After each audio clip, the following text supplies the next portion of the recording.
Hello, this is going to be a video on how to terminate a PL259 amphenol connector, also known as the UHF connector. This is, I believe, to be RG213, but these are very common on RG8, RG8X, RG59, and RG213, 214, lots of coaxes. There's lots of coaxes that this can go on. This I believe to be some RG213. It's unbranded stuff. Don't make this mistake. This is just something that's already in. It's already in the wall. It's already hooked up to the antenna. So, is what it is. But if you can avoid it, make sure to get name brand coax that is actually from a reputable manufacturer like Times New Microwave. So I'm going to try and do this all in one take, so if I'm rambling too much, just hit the fast forward button and probably mute. We're going to start by taking the jacket back.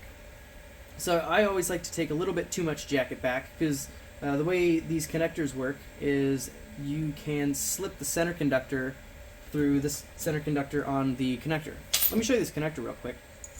It has two ports. This is like the main body of the connector, and then you have your collet for connecting it to a radio. This is the part that you always want to get on first. It really sucks when you put one of these guys on and then realize that you have to take it off because you didn't put this on first. Am I out of frame? I might be out of frame. So, alright. So, yes. So you're going to want to take your jacket back. So this will fit in there, and then your center conductor is inevitably going to go through here. If it's too long, it'll just stick out the end of here, which is really not that big of a deal. It's not a problem. So we are going to, first things first, this is cut, and it is cut with these circular type Klein cutters. They're like larger wire. It doesn't smush the wire like if I were to cut it with a flat cutter. So if I cut this with these, you're going to see that it really smushes it. It smushes it up to a point. It's not preferred. Not preferred at all. So I like to use these cutters. They do, I think, a better job. Definitely a lot easier on the hands. And one succinct motion, and it's quite circular. So next we are going to grab, see, I almost did that. Next we're going to grab our exterior fitting. Just throw that on there somewhere. And I like to just chuck it up the line somewhere, just get it out of your way, or even tie it up with a zip tie or a random piece of tape you just found on the ground. So you just get this and tape it up somewhere. Get out of your way. Also, make sure you're putting it on the correct direction. That's that is the worst thing you can do when you're terminating these, is you can put this guy on like this. So when you go to screw it on, it doesn't fit. So you want to put it on with the open side, meaning the side without a flange. You want to put the flange side on first so the threaded side can thread onto the connector. Now you want to tape it up and get it out of your way.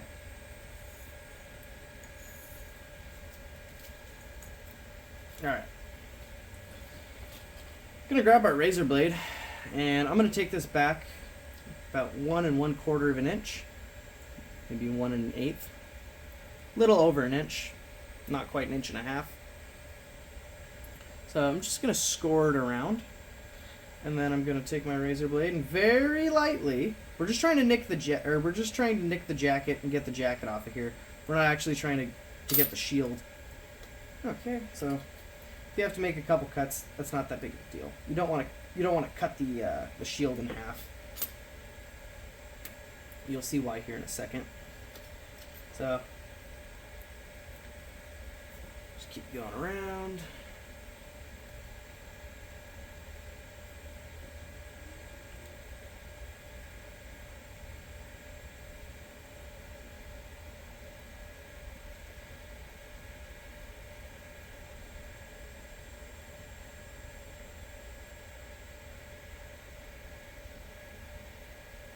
Like to stick the razor in, stick it right on top of your project there, or your cutting surface. Go back and forth a little bit, like so, to kind of get like a score mark. And then you can go in and use the corner. Slowly, carefully take that jacket off. And towards the end there, it really dug in. I think I just kind of nicked the end of the jacket. But that's okay, because we're going to cut that part off anyways. I am not perfect. And I just got a copper splinter.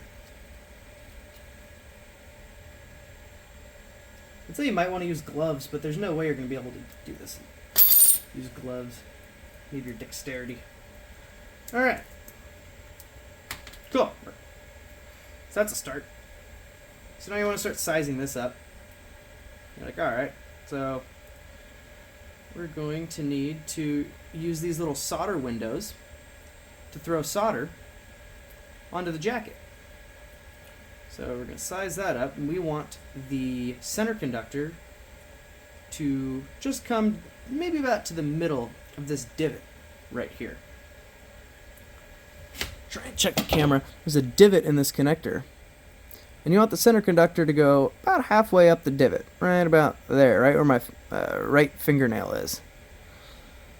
So once again, we're going to go ahead and size up about where that's going to be. So I think that's going to be about right here. So I'm going to come in here. Remember how I said it didn't matter that I nicked that jacket? Well, here's why. Because I'm just going to come in right now, and that jacket is going to be gone. So I am cut.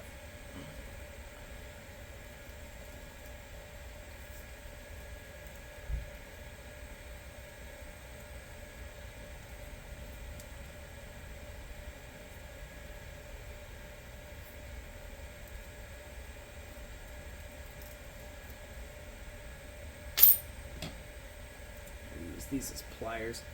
Pro tip, if you have to twist this, be very careful because the center is solid. Well, it's stranded, my bad. But they are large strands and it doesn't like movement very much. So once you strip it down, I like the razor blade here because it's a lot easier to actually get onto. You just have much more feel than strippers, and I don't like pulling wires out and scraping stuff up and messing it up. So I'm going to twist this insulator, or the isolator between, your coaxial isolator here between your center conductor and your shield. I'm going to try and match the twist of the center conductor, and I'm going to slowly but surely try to remove this.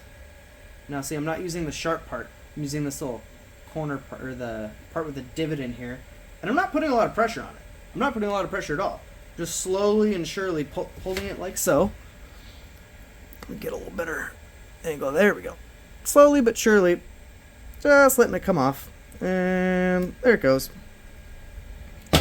So, the worst thing that can happen in a connector is this wire and this wire meet. You absolutely do not want either one of these two to touch.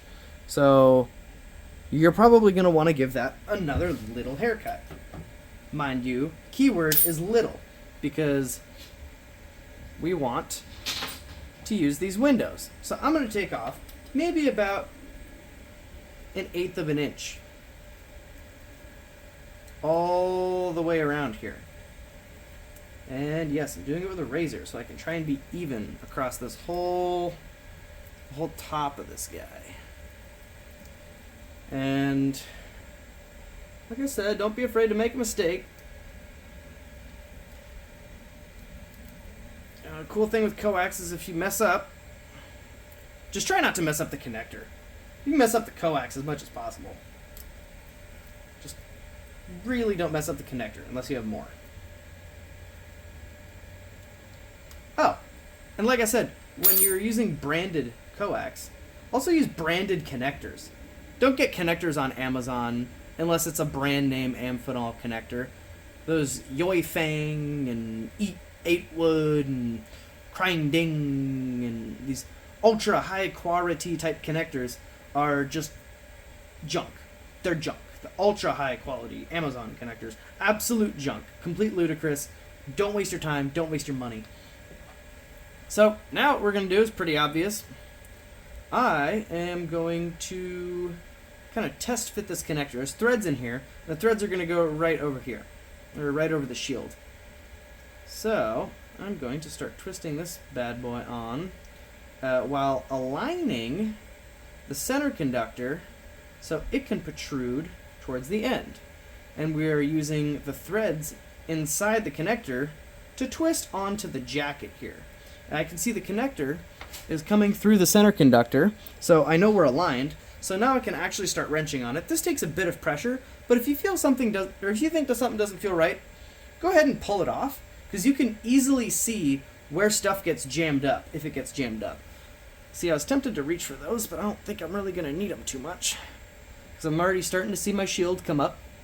You can see my shield starting to poke through the windows here, but I'm maybe about an 1/8 of an inch away, or a 1/16, maybe 3/16 away from actually being where I can touch the tip of my soldering iron to the center conductor. So I'm going to try and go maybe 3/4 to 1 more revolution here, if I can, or if I'm not already bottomed out. Alright, let's go ahead and take it off and see if I'm jamming up anywhere.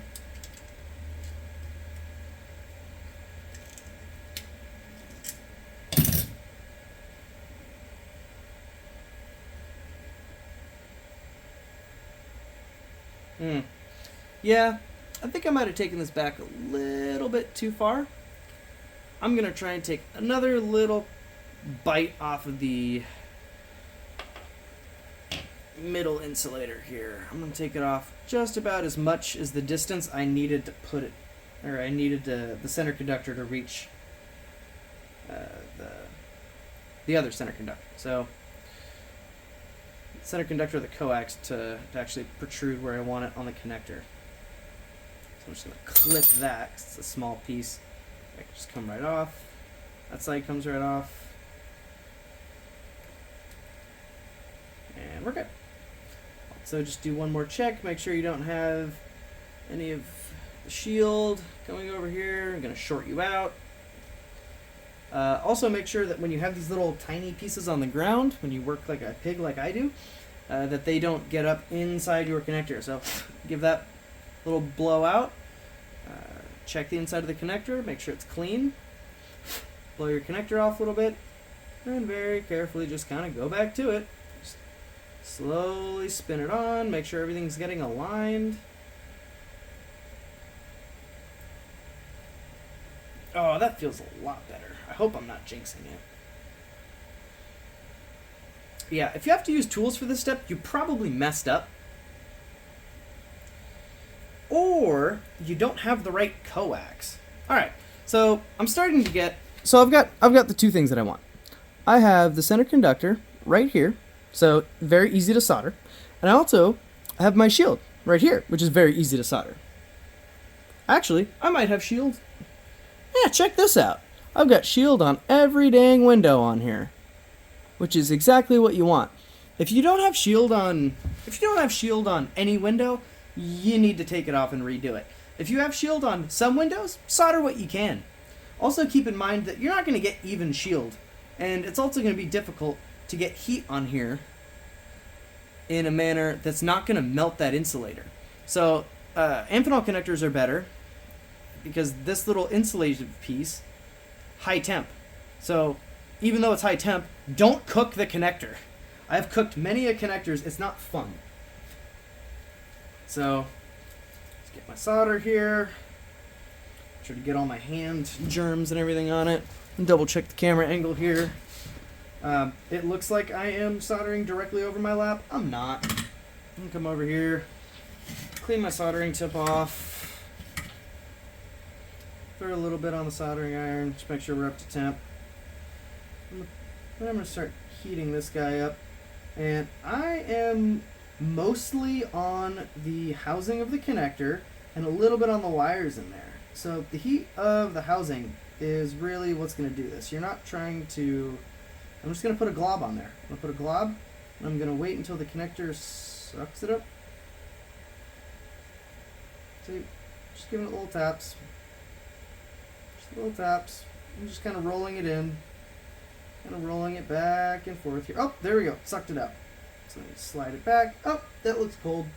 Put it back on. Put a little tiny more in there. How's it going? Oh, great. It sucked it up. Awesome. So there's one down. That's good enough. Get some more heat in there. Heat, heat, heat, heat.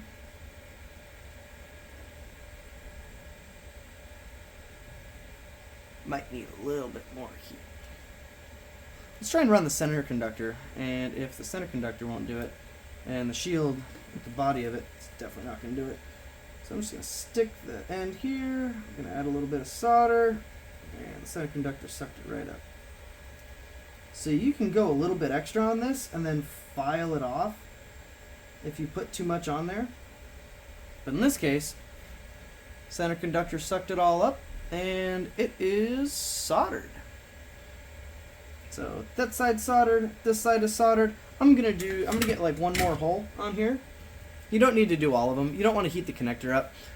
In fact, the opposite. You want to actually blow the connector off, or use some sort of like cooling method to cool it down more. Because the hotter the center conductor or the insulative material gets, more prone it's going to be to melting. So I'm going to try and get one more. Let's see what's best for the camera angle here. Alright. Just going to kind of try and work it around here. Might need 3 hands for this, but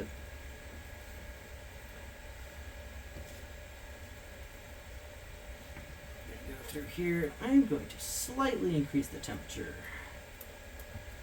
of the soldering iron so I can very quickly put a lot of heat into it and then remove that heat.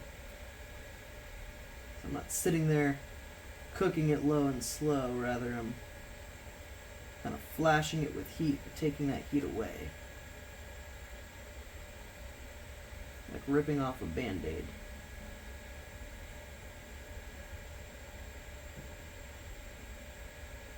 And all I'm doing is just kind of keeping the hot part on the part. Going in here, can feel the copper, and just waiting for the connector body and everything else to get hot enough. Suck that solder in.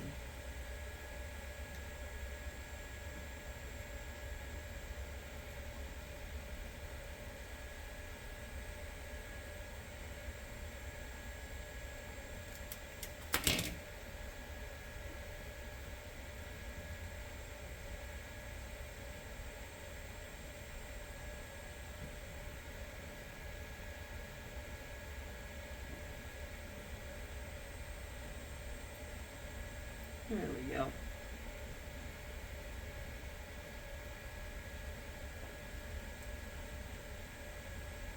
And there we go.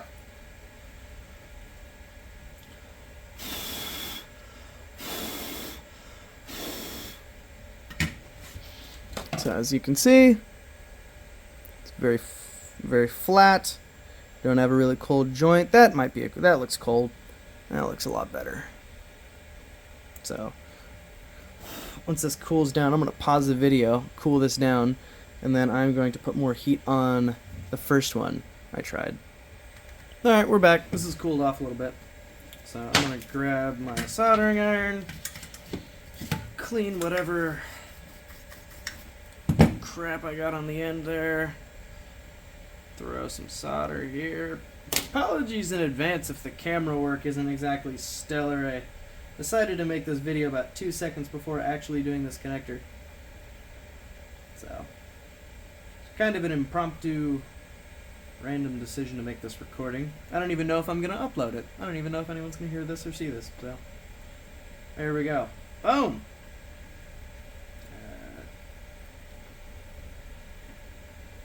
Soldered to the connector. Back up here. Kind of move the heat down. There it goes. There we go. So I'm just putting the heat right on that circle. Right over it. and then letting gravity do the rest. Slowly taking the gun off. Checking frequently.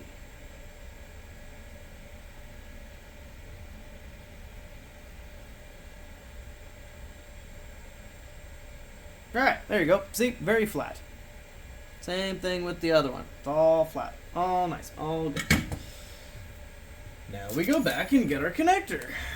This is where you usually find out that if you put it on wrong, that you have a bad day. Anyways, screw this bad boy on, and there you go. There's your UHF connector. Other pro tips, I guess, would be as soon as you put this guy on, the collet or the radio grabbing thing, you could put a piece of heat shrink on here that would just slide right back up over, and that would make it look real nice. Not necessary if you do this method where you have you're soldering it and you have the actual body of the connector grabbing onto the jacket. So this is plenty secure, but heat shrink does make it look nice. Also, I guess makes it a little bit more rigid for bent. I don't know. You could talk for years about that, but here's all she wrote. Make sure to throw a 50 ohm load on one side and just check your impedance, check your match, check for any reflected power. Put like a perfect 50 ohm load on there and see if there's any reverse power or reflected power. And that should tell you if you did a good job or not. Or if you're really broke, a good way to start, I guess, would be to just connect a multimeter from the center conductor to the shield and see if you get a dead short. If you do, you have to start over.